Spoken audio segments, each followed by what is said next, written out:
नमस्कार, खबरें जारी न्यूज 24 पर मैं हूं आपके साथ मकसूद खान। खास पेशकश में बात हरियाणा की। चुनावों में विनिंग कॉम्बिनेशन बनाना हर पार्टी का सपना होता है। इसके लिए पार्टियां बंधे बंधाए ढर्रे को कई बार तोड़ती हैं। उसके नतीजे कई बार अच्छे आते हैं और कई बार दाव उल्टा भी पड़ जाता है। हरियाणा में विधानसभा के चुनाव होने वाले हैं। राज्य की 90 विधानसभा सीटों पर चुनाव का शोर सुनाई दे रहा है। इस सब के बीच कांग्रेस ने राज्य में अब तक का सबसे बड़ा ऐलान किया है। कांग्रेस पार्टी ने कहा है कि उसकी सरकार बनती है तो राज्य में जाति गणना होगी।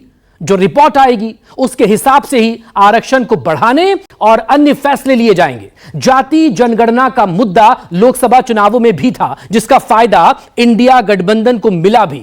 उत्तर प्रदेश और हरियाणा समेत देश के कई राज्यों में गठबंधन की सीटें बढ़ी। अब हरियाणा में इसका टेस्ट होना है। कांग्रेस के इसी बड़े दांव का करते हैं यह विश्लेषण।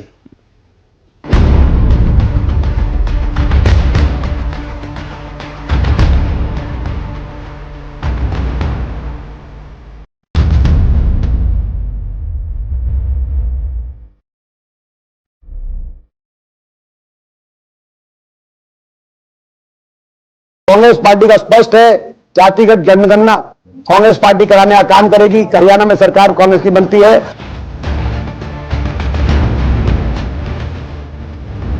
हरियाणा के चुनाव में तीसरी बार भारतीय जनता पार्टी की पूर्ण बहुमत की सरकार बनने जा रही है।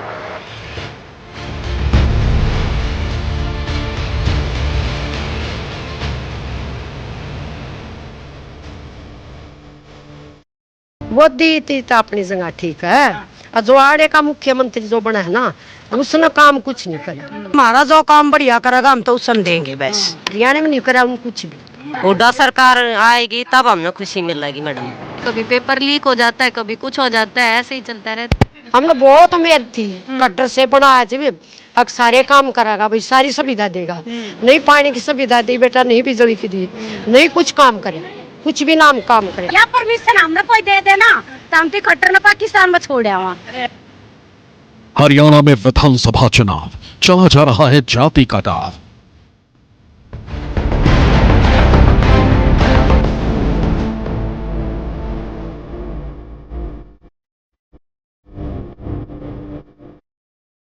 जाटों के साथ ओबीसी साधने का प्लान, कांग्रेस का जातीय गणना का ऐलान।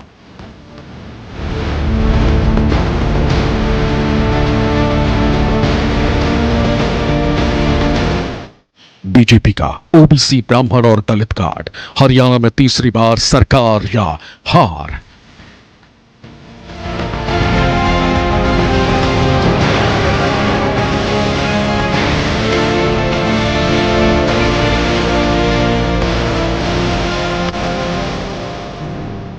जिसके होंगे ओबीसी उसकी बनेगी सरकार। यूपी की तरह हरियाणा में लगेगा बेड़ा पार।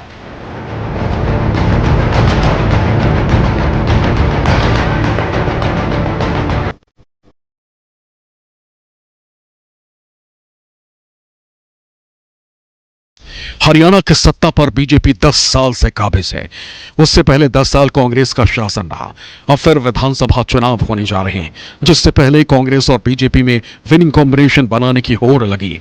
लोकसभा चुनाव में वापसी करने वाली कांग्रेस को इस बात का भरोसा है कि इस बार का चुनाव उसके पक्ष में जाएगा। इसलिए पार्टी ने अपने आधार को बढ़ाना शुरू कर दिया है।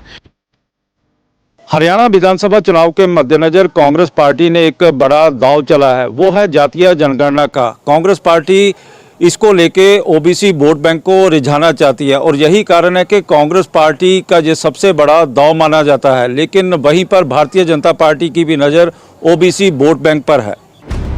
लोकसभा चुनाव में इंडिया गठबंधन ने जातीय जनगणना को मुद्दा बनाया था, जिसका फायदा यूपी और हरियाणा में देखने को मिला था। यूपी में समाजवादी पार्टी अध्यक्ष अखिलेश यादव का पीडीए का फॉर्मूला भी हिट रहा। अब वही दाव हरियाणा में आजमाया जा रहा है। कांग्रेस ने सरकार बनने पर जातीय गणना कराने का ऐलान किया है।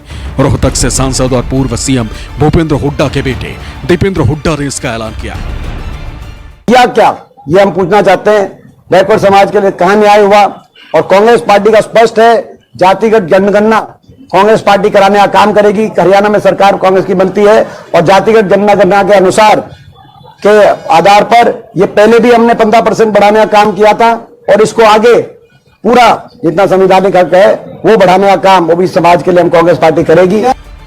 जातीय गणना का कार्ड चलने के पीछे कांग्रेस का बड़ा राजनीतिक प्लान है। पार्टी ओबीसी को अपने पक्ष में करना चाहती है। अगर कांग्रेस का जातीय गणना का कार्ड चलता है तो उसके साथ विनिंग फॉर्मूला बनता दिखेगा, क्योंकि राज्य में ओबीसी वोट 30% के आसपास है। नायब सिंह जी की कैबिनेट ने 3 निर्णय करे हैं। सबसे पहला निर्णय, क्रीमी लेयर की सीमा 6 लाख से बढ़ाकर 8 लाख करने का निर्णय नायब सिंह सैनी भाजपा सरकार ने किया है। इसके साथ साथ 8 लाख गिनने में तनख्वाह भी नहीं गिनी जाएगी और कृषि की आय भी नहीं गिनी जाएगी।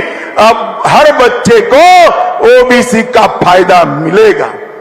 अब तक पंचायतों में जो रिजर्वेशन था उसको भी बदलने का फैसला किया है।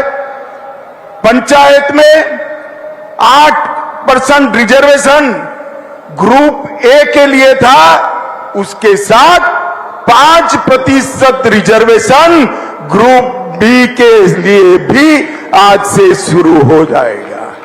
इससे बहुत बड़े हरियाणा की जनता को ये आरक्षण का फायदा मिलेगा।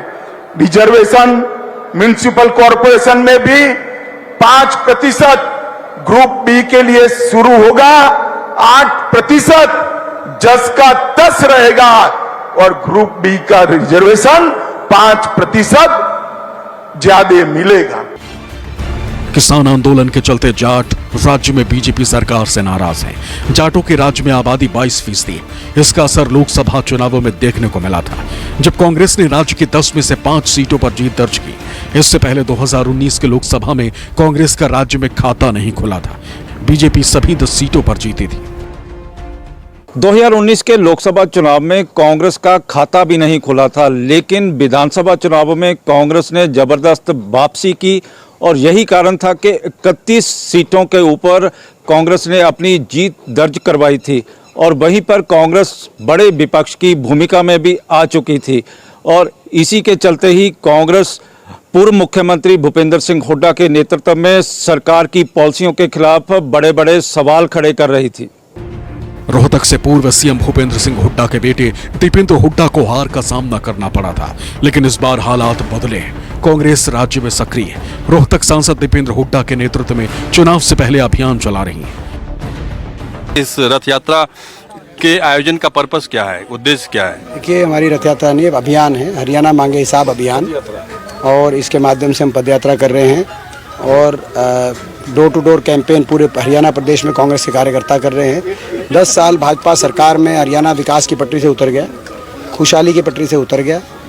आज देश में बेरोजगारी में हरियाणा देश में नंबर 1, बेरोजगारी में नंबर 1, अपराध में नंबर 1। ऐसे में भाजपा सरकार से हम हिसाब मांग रहे हैं कि हरियाणा में इतनी दुर्दशा क्यों हुई। हरियाणा को बर्बादी के कगार पे इस सरकार ने खड़ा कर दिया और इसीलिए हिसाब मांग रहे हैं। यही हमारा अभियान है। जातीय गण और संविधान का मुद्दा दीपेंद्र सिंह हुड्डा अपनी रैलियों में उठा रहे हैं, जिसके काट में बीजेपी की ओर से भी तैयारी की जा रही है। पार्टी को इस बात का एहसास है कि राज्य में जाट उससे नाराज है, इसलिए बीजेपी ओबीसी, ब्राह्मण और दलितों को साधने में जुट गई है। पार्टी राज्य में गैर जाट जातियों को अपने पक्ष में लाने की कोशिश कर रही है, ताकि राज्य की सत्ता में तीसरी बार काबिज हो सके। मैं सैनी जी को ढंग से जानता हूं। एक ऐसा आदमी है कि जो मुख्यमंत्री बनकर भी मुख्यमंत्री नहीं बना है। ये सीएम तो बना है मगर चीफ मिनिस्टर नहीं बना है। ये सीएम बनने के बाद भी कॉमन मैन है, सामान्य लोगों का प्रतिनिधि है, मेरे पिछड़ों आपका प्रतिनिधि है। मित्रों, मैं इतना ही कहना चाहता हूं कि हमने हरियाणा में एक बीसी के बेटे को गरीब घर से, नायब सिंह जी खड़े हो जाइए, जोर से ताली बजाइए नायब सिंह जी के लिए। एक बीसी के बेटे को हरियाणा का मुख्यमंत्री बनाया है। अब इनके नेतृत्व में हरियाणा आगे बढ़ेगा। पहले हम हरियाणा के जातीय समीकरण को समझ लेते हैं, उसके बाद कांग्रेस और बीजेपी के जातीय दाव का विश्लेषण करेंगे और समझेंगे कैसे दोनों दलों की ओर से विनिंग कॉम्बिनेशन बनाया जा रहा है। हरियाणा में जाट सबसे ज्यादा 22%, इसके बाद अनुसूचित जाति दलित लगभग 21%, पंजाबी 8%, ब्राह्मण 7.5%, अहीर 5.14%, वैश्य 5%, गुर्जर 3.3%, जाट सिख 4%, मुस्लिम 3.5%। मोदी थी तो अपनी जगह ठीक है।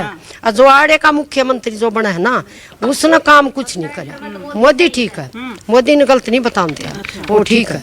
कट्टर ने तो हमारे ताई बस नहर दे दे जो कर हम अपने धान पाल लिया, ठीक है, अपने खेत में हम पानी दे लिया, हमारा गुजारा जमींदारा का हो जाए, हमने तो बस उन्नू चाहिए।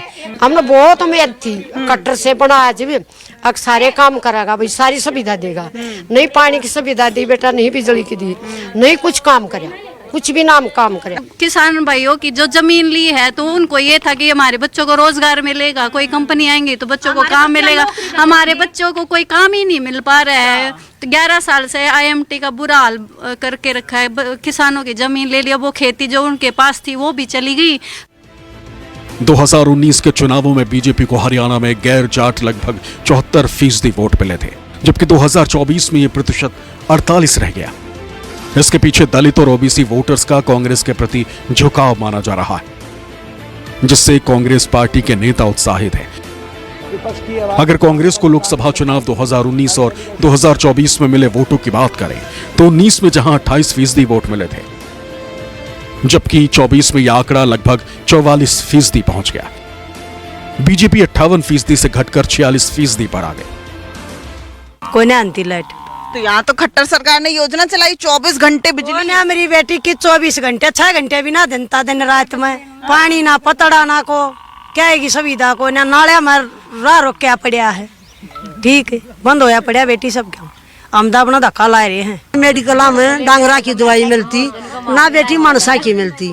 दवाइयाँ नहीं मिलती सरकारी अस्पताल मिलती बेटी, कति नहीं मिलती, एक दवाई नहीं मिलती, एक गोली नहीं, बाजार से लो आना पड़ता है, सही स्टोर पर तो लो गाँव में। तो जो सरकारी जो यहाँ पे खुली हुई है डिस्पेंसरी वगैरह, उसमें कहीं दवाई नहीं मिल रही? कोई नहीं मिलती, 2 गोली देंगे चल बढ़। क्या क्या दिक्कत है आपको? जो बेटी हारी से बीमारी कुछ भी है तो अपना फिर प्राइवेट आगे दिखाओ और चल लो। अच्छा, सरकार में कुछ नहीं मिलती, ना डांगरा की दवाई मिलती।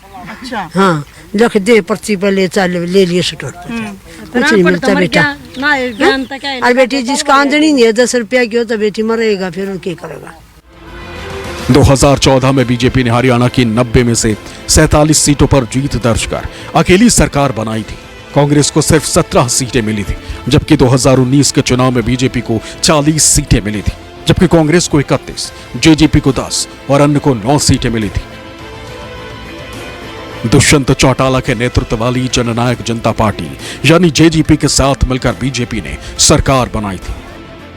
अब की बार जिस तरीके से कांग्रेस ने बीजेपी से 5 सीटें झटकी हैं, उसके बाद कांग्रेस के कार्यकर्ताओं और नेताओं का मोराल बढ़ गया है और जिस तरीके से दावे किए जा रहे हैं कि 50 से ज्यादा विधानसभा सीटें ऐसी हैं जहां पर लोकसभा चुनाव में कांग्रेस ने जीत दर्ज की है।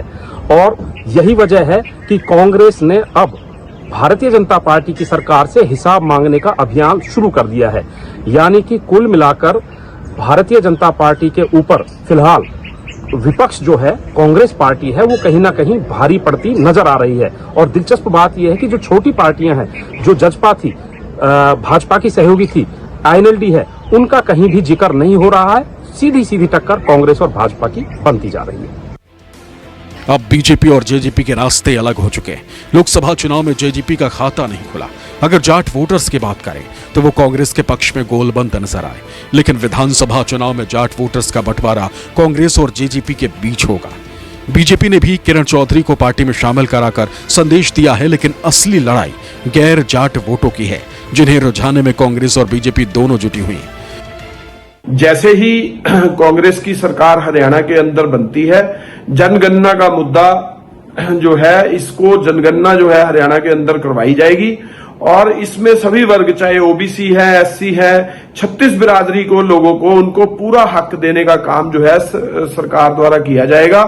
और इसी तरीके से जिस तरह से बिहार के अंदर जनगणना तो करवाई गई, लेकिन नीतीश कुमार जी द्वारा जो भी काम किया गया उसका जो है वहां पे वंचितों को उनको पूरा कोई हक देने का काम ना तो भाजपा ने ना वहां की सरकार ने नहीं किया। इसी वजह से जब हरियाणा में कांग्रेस की सरकार बनेगी तो उनको सभी लोगों को, चाहे वो ओबीसी हो, एससी हो, 36 बिरादरी के जितने लोग हैं, उनको सभी को पूरा हक देने का कांग्रेस की सरकार में काम किया जाएगा। जो इस तरह की राजनीति कांग्रेस करने का प्रयास कर रही है, जनता ये अच्छी तरह से जानती है कि देश में लगभग 60 साल से ज्यादा कांग्रेस सत्ता में रही है, तब कांग्रेस को जातिगत जनगणना की याद नहीं आई। 1931 के बाद देश में जातिगत जनगणना नहीं हुई और लगातार सत्ता के अंदर कांग्रेस पार्टी रही, लेकिन कांग्रेस पार्टी ने उस वक्त इस विषय पे कोई बात नहीं की। आज कांग्रेस सत्ता से बाहर है, सत्ता लोलुपता में हर वो झूठ बोला जा रहा है जो कांग्रेस की फितरत में है और जिसे कांग्रेस पूरा भी नहीं कर सकती। यही कारण है कि हरियाणा की जनता भी कांग्रेस को उसका असली स्थान दिखाएगी, क्योंकि झूठ को हरियाणा की जनता 100 कोस से पहचानती है। कांग्रेस ने जातीय गणना की घोषणा करके बड़ा दांव चला, तो बीजेपी भी ओबीडी यानी ओबीसी, ब्राह्मण और दलित फॉर्मूले पर काम कर रही। पार्टी ने लोकसभा चुनाव से पहले ही हरियाणा में अपनी स्थिति को मजबूत करने की तैयारी शुरू कर दी थी। पंजाबी समुदाय से आने वाले मनोहर लाल खट्टर को मुख्यमंत्री पद से हटाना सबसे बड़ा फैसला था। उनकी जगह नायब सिंह सैनी को राज्य का मुख्यमंत्री बनाया गया, जो ओबीसी से आते, जबकि ब्राह्मण समुदाय से आने वाले मोहन लाल बड़ौली को प्रदेश अध्यक्ष बनाया गया, जबकि दलित समुदाय से ताल्लुक रखने वाले कृष्णा बेदी को पार्टी महासचिव नियुक्त किया गया। ऐसा माना जा रहा है कि ये सब नियुक्तियां चुनावों को ध्यान में रखते हुए की गई। बीजेपी ने राज्य में ओबीसी के क्रीमी लेयर के आरक्षण की सीमा 6 लाख से बढ़ाकर 8 लाख की। साथ ही पंचायत, नगर पालिका और नगर निगम में पिछड़ों के आरक्षण को भी बढ़ाया गया। हरियाणा में नहीं करा उन कुछ भी, यहाँ वहाँ करो तक मैंने शक्ल नहीं देखा। ये अगर हरियाणा में बनाता है भाई, आड़े का भी बनी बुझू धोकी सोकी भाई की चीज की दिक्कत है, अड़ा आया नहीं बेटा वो बन का है और वो नहीं आया यहाँ कभी। दवाई नहीं है, डिस्पेंसरी है, ये उड्डा सरकार के टाइम पे हमारे यहाँ बन गई थी। उसके बाद इसका कोई आता पता नहीं, कोई संभालने वाला नहीं है कि भैया के दवाई टाइम पे दवाई प्रोवाइड करवाएं गांव वालों को, वो कहीं इधर उधर ना भागे। गरीब हैं जिनके पास रोजगार नहीं है, आने जाने का साधन नहीं है, वो कहाँ जाएगा।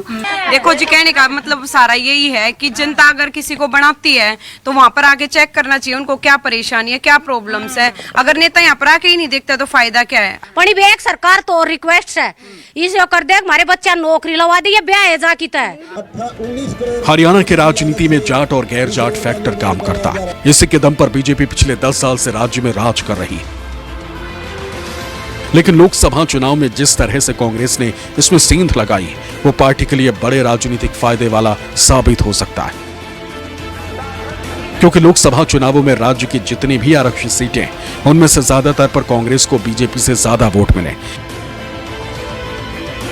इसका सीधा मतलब दलित वोट कांग्रेस में शिफ्ट हुए, जिसकी वजह से पार्टी को 10 में से 5 सीटों पर जीत मिली। हाँ, कर्जे माफ करे उड़ाना है और सारा मुआवजा दिया, जो ओले पड़े चाहे डूबा आई चाहे कुछ भी हुआ। ये बे गेहूं जल गए, कितने किसी ने कुछ ना दिया, ना कोई सुनाई हो रही। 25 किले गेहूं जल गए, किसी ने कुछ दिया है नहीं। किसी तो गरीब आदमी तो 1 किले वाला तो कति मरिया पड़ा रहेगा, भूखा ही रहेगा पूरे साल।